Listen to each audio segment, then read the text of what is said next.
Em 2011, a jornalista e escritora Lindsay Ashford levantou uma suspeita. Jane Austen teria morrido envenenada? Pois é, gente, eu sou a Thelma e hoje é dia de falar dos mistérios que cercam Jane Austen. Na verdade, não são mistérios, mas sim curiosidades. Então, no vídeo de hoje eu reúno uma boa parte dessas curiosidades para contar para vocês, mas antes queria convidá-los a se inscreverem aqui no canal, curtirem esse vídeo e me seguirem no Instagram, porque o conteúdo é diferente. Aliás, eu já coloquei esse conteúdo pulverizado lá, mas reúno tudo aqui nessa história de hoje, que vai lá para 2011. Então a Lindsay Ashford, ela pesquisou, né, a história da Jane Austen como escritora e jornalista e acabou descobrindo numa das cartas que a Jane escreveu para a irmã, Cassandra, que ela tinha uma série de sintomas que ela começou a apresentar, dentre eles, além de mal-estar, ela tinha uma palidez. Na verdade, ela se disse como se estivesse em preto e branco, né? Sem cor, né? Nesse sentido. E esse é exatamente um sintoma do envenenamento por arsênico, um dos sintomas.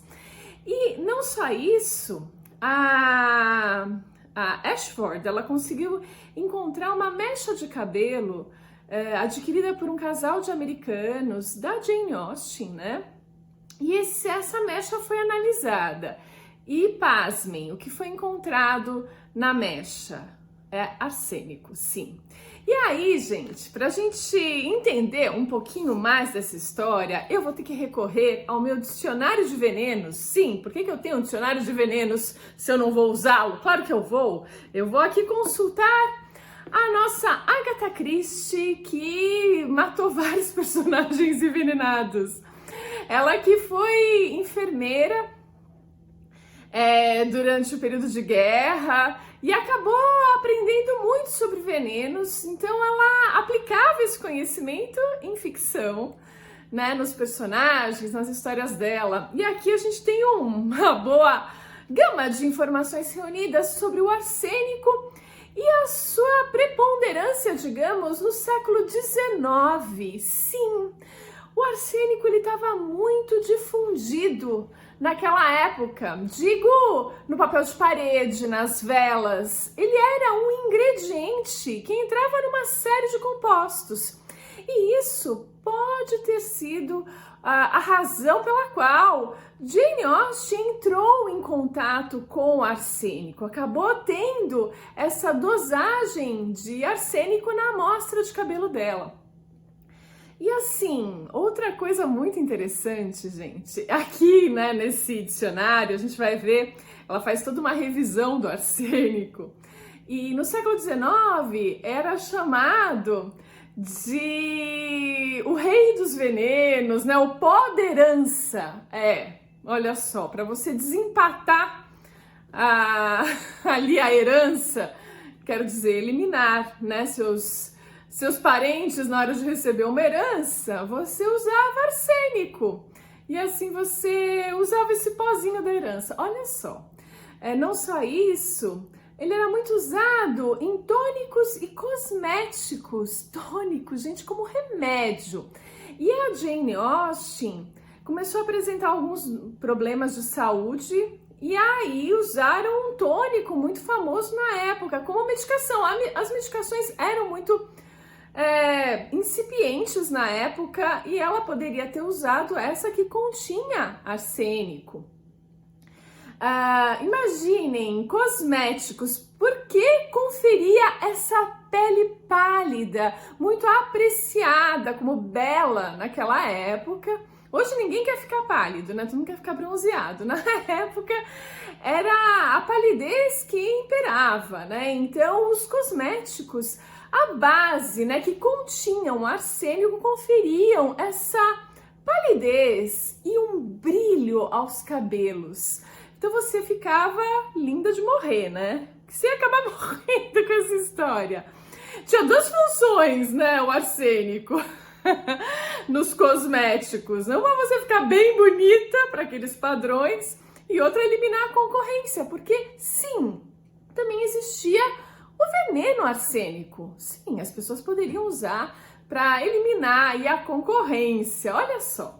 Bom, mas isso só para ilustrar um pouco esse final do século XVIII, comecinho do século XIX, quando a Jane Austen viveu e escreveu os romances dela. Eu acho tão incrível, gente, porque é uma época, olha só, vejam, o arsênico tem esse tipo de papel na sociedade, um papel de parede, inclusive, cercando as pessoas. Então é uma época muito diferente, né? Uma época que as pessoas escreviam cartas, né? Tanto é que existem esses resquícios, essa forma de levantar a história através das cartas que as pessoas trocavam. Século XIX era outro mundo, né? E fez com que a Lindsay Ashford levantasse essa hipótese, que a Jane Austen poderia ter sido envenenada. Gente, ela também, como escritora, escreveu uma ficção, The Mysterious Death of Jane Austen, ou seja, a misteriosa morte de Jane Austen, onde ela coloca nessa ficção esses elementos que ela acabou arrebanhando aí, criando essa história. Isso aconteceu mesmo? Eu vi uma entrevista na BBC da escritora e de uma especialista, uma biógrafa da Jane Austen. E claro que a escritora defendeu a tese dela e a biógrafa não concordou, achou pouco provável isso ter acontecido. A gente sabe também que a Jane Austen morreu com 41 anos, o que nos dias de hoje é chocante, ela morreu jovem, né? Mas para 1817, isso era jovem? Pois é, eu fui dar uma olhada na expectativa de vida na Inglaterra. A gente já fez isso em outros vídeos, principalmente para essas autoras inglesas, né? Entender um pouco das irmãs Brontë, que morreram super jovens, né? E são inclusive mais recentes do que a Jane Austen, mas morreram prematuramente. Bom, então a gente já tem uma ideia que a expectativa de vida na Inglaterra, nessa era georgiana que eles chamam, que foi o período da regência, na verdade, a expectativa de vida não era das melhores, né? E no ano de 1815, eu consegui constatar que era uma expectativa de 41 anos. A Jane Austen morreu em 1817, ou seja, ela atingiu a expectativa de vida daquela época. Hoje, se a gente for ver qual é a expectativa de vida no Reino Unido, tá bem alta, né? A gente tem avanços da medicina no saneamento básico, nas condições de vida. A expectativa de vida no mundo inteiro evoluiu bastante, né? A gente tem uma população que envelhece muito mais. Enfim, não era o caso lá do comecinho do século XIX. Então, por mais chocante que seja a Jane Austen morrer com 41 anos, ela morreu dentro do que era a expectativa de vida daquela época, né? Enfim, outro ponto curioso foi a vida romântica da Jane Austen, né? É incrível, a gente leu Razão e Sensibilidade, a gente leu Orgulho e Preconceito, e é incrível como essas histórias de tanto tempo atrás ainda são modernas. Tanto é que eu fiz posts comparando Razão e Sensibilidade ao BBB. Tem que ir lá no Instagram para conferir, porque tem uma similaridade incrível. Tem textos ali que poderiam ser tirados diretamente e colocados na boca dos participantes do BBB. Funcionaria super bem. Enfim, ela retrata em suas obras casamento, né? Essa luta que era tão importante no século XIX, porque a mulher tinha uma condição, uma dependência do pai ou do marido absurda, e isso fazia com que o casamento assumisse um papel importante de sobrevivência, digamos. E a própria Jane acabou experimentando emoções bem antagônicas nesse campo, né, no campo do casamento. A começar, quando ela tinha 20 e poucos anos, ela foi num dos bailes dos vizinhos, né? E num desses bailes, onde dançavam o que eu chamo de quadrilha, né, do século XIX, parece muito quadrilha, né, gente? Mas eu adorava ver nos filmes, adoro ver. Ela vai nesse baile, ela que é muito sociável, né? Ela conhece o Tom Lefroy, um estudante de direito, que tinha uma parente ali, dentre os vizinhos da Jane Austen. Eles dançam a noite inteira e conversam. O que pode ter de abusado em sentar e conversar, diz Jane Austen numa carta para Cassandra. Né? Esse era o grande escândalo, sentar e conversar, dançar quadrilha junto, né? E no baile. Enfim, ao que parece, ela se interessou sim pelo Tom Lefroy e ele por ela, né? Porém, ele era um primogênito de uma família muito grande e não muito rica. Ou seja, qual era a missão do Tom Lefroy? Casar com uma mulher rica, com dote, que ele pudesse assim sustentar o bando de irmãos que ele tinha. Jane Austen era filha de um vigário, né, de um reverendo que, dava aulas e tudo mais, mas não tinha condição, não tinha como bancar esse dote necessário para ele. Então eles se afastaram, simplesmente. Então, se ela gostou dele? Muito provavelmente sim.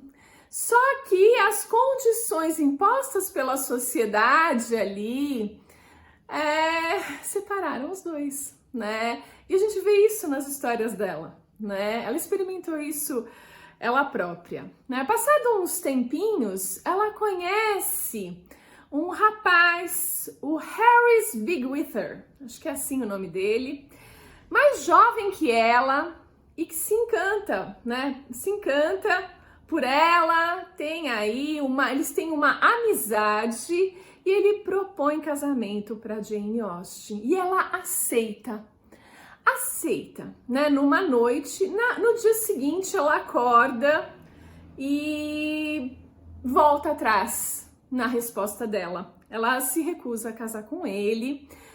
Por que isso aconteceu? Também é mistério para Jane Austen, só ela poderia nos responder isso. Nós podemos especular que talvez ele fosse jovem demais, talvez ela não tivesse, por mais que ela entendesse o jogo de interesses da sociedade, ela entendia isso muito bem, né? Ela sentia na pele, ela não só entendia como ela sentia, porque ela já vivia, depois da morte do pai, às custas dos irmãos.